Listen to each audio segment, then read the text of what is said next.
Hello everybody, this is JLWChambers, coming to you with a story by Lord Tachys alFahn, entitled The Windows Are Open. He knelt down near a small, still form, allowing himself a few minutes to examine it.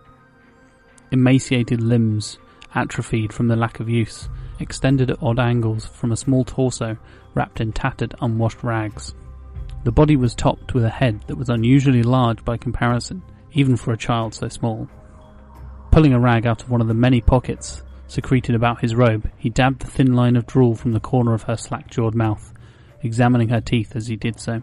Yes, she was young, but not quite as young as her wasted body suggested. Then his gaze moved up to the eyes, those unfocused, empty eyes. Anyone looking at those eyes would have thought her a soulless husk. But this man knew better. The power pulled him to the soul trapped within. Do not worry, child. All have their place in the order of things. All have a purpose. He whispered to her, gently brushing the stringy, dirty hair away from her face. And I think I may have discovered yours. Scooping her up easily, he rose to his feet and strode towards the shard. She ran, as she always had. Something was after her. She knew. Vile and terrible. She had seen it once, long ago, but could not recall it clearly. All that remained was the overwhelming horror and the need to be far, far away. It had not always been so. She could still remember Mother, who had protected her and made the world bright and beautiful and safe. But something happened. Her mother wouldn't play anymore. She wouldn't play or move. She wouldn't do anything, and then she disappeared. That was when the thing appeared. Its arrival turned her bright and happy world into a maze of halls and doors and windows. Windows are especially bad, and needed to be shuttered always, for that was what had let it in. The doors needed to be open. Mother always had the door open. The girl needed to open the right one to find her. And so she had run, opening so many doors to find Mother, only to find so many empty rooms. There were other rooms, with things she didn't understand, happy moments where she thought she had finally found Mother, but instead had found only paintings of things that didn't seem right. A girl yelling, pushing, Mother falling. Then came the quaking. The hall shook and twisted about her. The door wouldn't open now.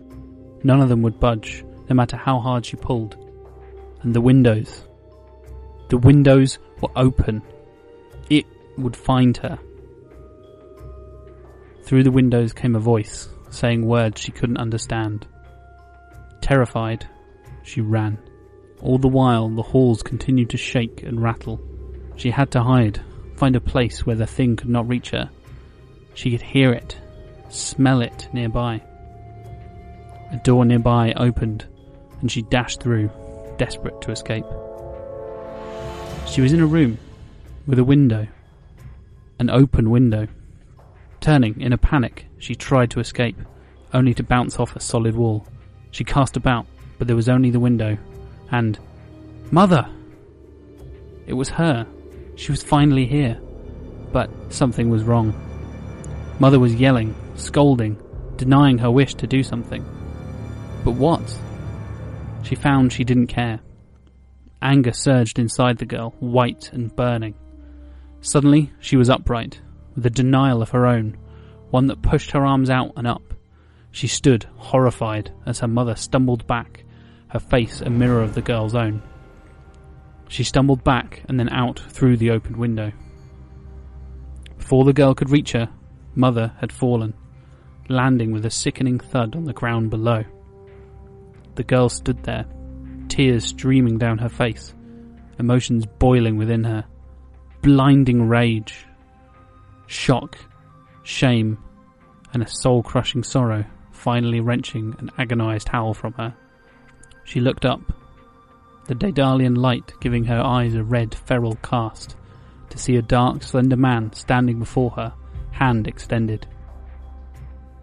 The creature's leathery wings unfurled to reveal a small, scaly face with deep, burning red eyes, that regarded him with something akin to wonder. The echoes of its transformational howling finally subsiding, the imp tentatively climbed up his outstretched hand to perch on his arm, dutifully awaiting the grinning man's orders.